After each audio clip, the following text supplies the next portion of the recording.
የዛሬው እንግዳይ አቶ አብዲሳ ያደታ የፌዴራል ትራንስፖርት ባለስልጣን ዋና ዳይሬክተር ናቸው። እንግዲህ በዚህ በትራንስፖርቱ ዘርፍ በተለይ በወጪ ገቢ ንግድ ላይ ከአዲስ አበባ እስከ ጅቡቲ እንደዚሁም በሁሉም በአራቱም የሀገራችን አቅጣጫዎች ላይ የህዝቡንም ሆነ የደረቅ የፈሳሽ ጭነቶችን እንደዚሁም ደግሞ አጠቃላይ ትራንስፖርቱን ዘርፍ የተመለከቱ ጉዳዮች ብዙ ናቸው።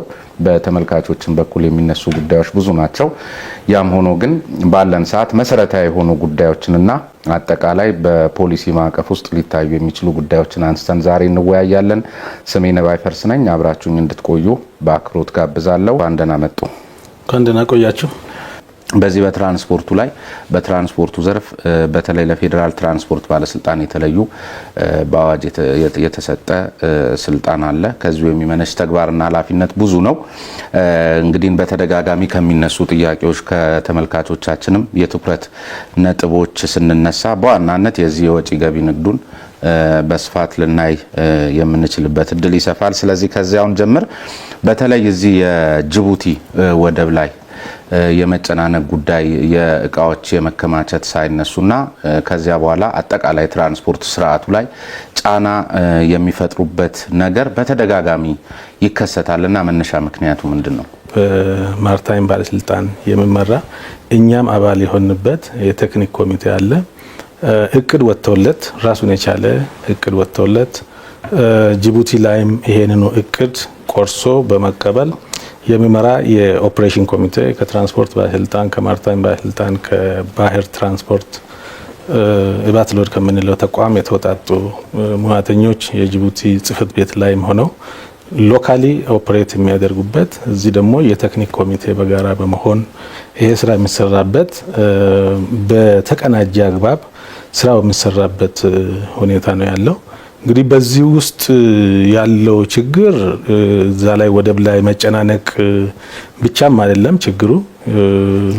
አንደኛ መንገድም ላይ ያለ ችግር አለ እናነሳዋለን እሱ ነው። ስለዚህ ከዚህ የተለያዩ ነገሮች የኛንም ምልልስ አፌክት የሚያደርጉ የተሽከርካሪዎቻችንን ምልልስ አፌክት የሚያደርጉ ችግሮች እንዳሉ ማየት ይቻላል ማለት ነው።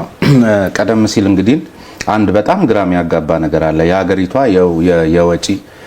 የወጪ ገቢ ንግድ ዋነኛ ሴንተር ነው መንገዱ፣ ኮሪደሩ። ነገር ግን ከዚህ ከመንገድ ብልሽት ጋር ተያይዞ በተለይ ከጋላፊ እስከ ጅቡቲ ያለው መንገድ ምልልሳችን ቢያንስ በወር 6 መሆን ሲገባው ጥናቶች እንደሚያመላክቱት 2 ቀን ተኩል ነው። በዚህም እንግዲህ ሀገሪቷ ከአመታዊ የገቢ ምርት መጠኑ አኳያ ሲሰላ ከ30 እስከ 40 በመቶ የሚሆነውን ለኪሳራ እየተጋለጠች ያለችበት ሁኔታ ነው ያለው። በዚያው ላይ ደግሞ እንግዲህ ይሄ መንገድ በመበላሸቱ አንደኛ የወጪ ገቢ ንግዳችንን ብቻ ሳይሆን እያስተጓጎለ ያለው በአጠቃላይ በዚህ ባለ ንብረቶችንም እየጎዳ ነው። ከመለዋወጫ ጋር በተያያዘ መኪኖች እየተሰባበሩና ማገልገል የሚገባቸውን እድሜ እያገለገሉ አይደለም። በዚያ ላይ አሽከርካሪዎችንም ለጤና እክል እየዳረገ ነው። ነገር ግን በሚመለከታቸው ባለድርሻ አካላት በኩል ከጅቡቲ መንግስት ጋር እየተነጋገርን ነው የሚለው ነገር በቃ ሰው እስኪሰለች ድረስ ማአት ጊዜ ተባለ። ቁርጥ ያለው ነገር ምንድነው? ይሄን ያህል 99 በመቶ የሚሆነውን የሀገሪቷን ኢኮኖሚ የተሸከመ መንገድ መሆኑ እየታወቀ ምንድነው ያለው ሚስጥር ከጅቡቲ ጋር? ወይም በእኛ መስራት ካለበት ያ ነው። አለበለዛ በሰጥቶ መቀበል ላይ የተመሰረተ መርህ እስከሆነ ድረስ የንግድ ግንኙነታችን በእኛ በኩል የሆነ አይነት ነገር አለ፣ መዳከም የሚመስል ነገርና እዚያ አካባቢ ላይ ንግዱ ላይ የነሱ የበላይነት ወይም የነሱ በጎ ፍቃድ ብዙ የሚስተዋልባቸው ነገሮች አሉ። ለምንድን ነው የሚሆነው? እንዳልከው ከፍተኛ የሆነ የመንገድ ብልሽት የተከሰተው በጅቡቲ ክልል ውስጥ ነው። በተለይ ከጋላፊ እስከ 100 ኪሎ ሜትር የሚሆን እስከ ዲክል የሚባል ቦታ ያለው ነው መንገዱ በጣም የተጎዳውና ቅድም ያልካቸው ምልልሱም ላይ ተሽከርካሪዎቻችንም ላይ የአሽከርካሪዎች ጤንነትም ላይ ማስተጓጎልም ላይ የራሱ የሆነ ጫና ፈጥሯል የሚባለው ነገር ትክክል ነው። ግን ባለፉት 2 አመታት በእኛም በኩል በትራንስፖርት ሚኒስቴርም በኩል በመንግስትም በኩል ከፍተኛ የሆነ ዲፕሎማሲያዊ ግንኙነት ከጅቡቲ ሀገር መሪዎች ጋር እኛም በደረጃችን ከትራንስፖርት ሚኒስትሩ ጋር ብዙ ምልልሶች፣ ውይይቶች እንደነበሩ ለኦፕሬተሩም ይህንን መረጃ ስንቀያየር የቆየንበት ሁኔታ እንደነበረ ይታወሳል። ከ100 ኪሎ ሜትሩ ውስጥ የመጀመሪያውን 20 ኪሎ ሜትር ጅቡቲዎች ከጃፓን መንግስት ጋር ባደረጉት ግንኙነት የ20 ኪሎ ሜትሩን ግንባታ ኦልሞስት እየተጠናቀቀ የሚገኝበት ሁኔታ አለ። ከዛ ውስጥ የ80 ኪሎ ሜትር ግንባታና እድሳት ግን አሁን መግባባት ላይ ተደርሶ በኢትዮጵያ ኮንስትራክሽን ስራዎች ኮርፖሬሽን እዛው አገር ገብቶ መጀመሪያ አካባቢ ላይ ለመስጠት ፈቃደኛ ያልሆኑትን አሁን ግን በተደረገው ዲፕሎማሲያዊ ጫና የኛው የኢትዮጵያ ኮንስትራክሽን ኮርፖሬሽን ገብቶ ጥገናውን እንዲሰራ ስምምነት ላይ ተደርሶ ውልም ተዋውለዋል። በአሁኑ ጊዜ በተለይ ከዚህ ከትራንስፖርቱ ዘርፍ አጠቃላይ ከሎጂስቲክሱ እንደዚህ ከዚህ ከአዲስ አበባ ጅቡቲ ያለው ኮሪደር ላይ ብዙ ጥናቶች ተሰርተዋል። ከነዚህ ጥናቶች መካከል አንዱ አሁን መገኛውን አሜሪካ ያደረጋን ኤጂሊቲ ግሎባል ኢንተግሬትድ ሎጂስቲክስ ኮርፖሬሽን የሚባልና በእንግሊዝ ሀገር የሚገኝ አንድ የትራንስፖርት ኢንተለጀንስ ኩባንያ የዛሬ 2-3 ዓመት ይመስለኛል አንድ ጥናት አጥንተው በአጠቃላይ ኢትዮጵያን ተስፋ በዚህ ዘርፍ በትራንስፖርቱ ዘርፍ ተስፋ የሌላት የምትመስል ሀገር ምናልባትም ልትበልጥ የቻለችው ማነው ኢራቅንና ሶሪያን ብቻ መሆኑን ያመላከተ ሰነድ ይፋ አድርገዋልና አሁን ይሄ የዛሬ 3 እና 2 ዓመት የወጣ ጥናት ነው። መንገድ ደግሞ ይታወቃል ዕለት በዕለት አገልግሎት እየሰጠ በሄደ ቁጥር የመበላሸቱ እድልም በዚያው ልክ ይሰፋል። ስለዚህ አሁን ላይ ቢሆን እንደውም ምናልባትም የምንበልጠው ሀገር ላይኖር የሚችልበት እድል ነው የሚታየውና በዚህ ደረጃ ነገሩ አያሳስባችሁም ወይ?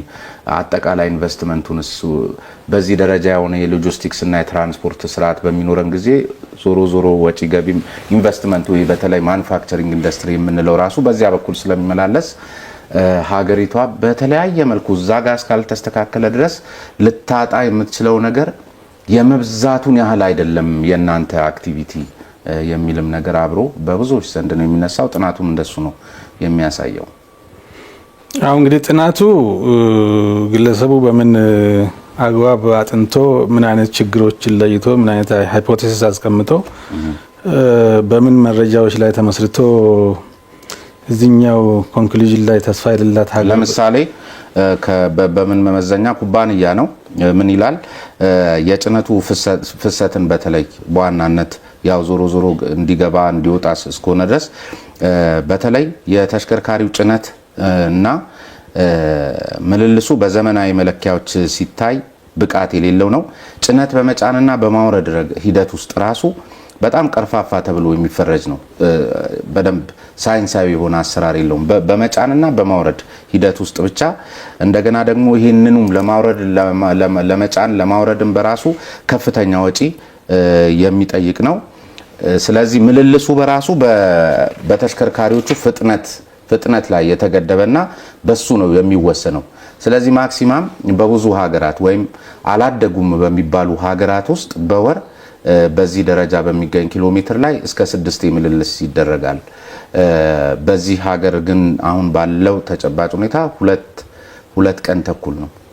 ከእጥፍ በላይ የተንቀራፈፈ መሆኑ በራሱ ተስፋ የሌለው የአሰራር ስርዓት ብሎ መውሰድ አያስችልም።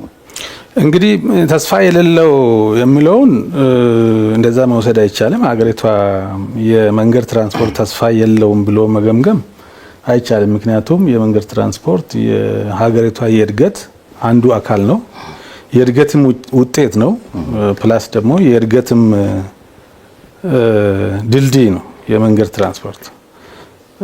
ስለዚህ ኢትዮጵያ ተስፋ የሌላት ከሆነ ተስፋ የሌላት የጠፋች የወደቀች ሀገር ከሆነች ምናልባት የመንገድ ትራንስፖርቱም የመንገድ ኢንፍራስትራክቸሩ በዛ ደረጃ እንደ ሀገር ተስፋ የለውም ብሎ መውሰድ ይቻላል። ነገር ግን በሀገራችን የነበረው ነባራዊ ሁኔታ በመንገድ ልማት በኩል ሰፊ ስራ የተሰራበትና አንዱም የእድገታችንም ማሳያ የሆነው ኢትዮጵያ በመንገድ ዘርፍ ላይ ኢንቨስት ያደረገችው ጉዳይ እንደሆነ ማየት ይቻላል።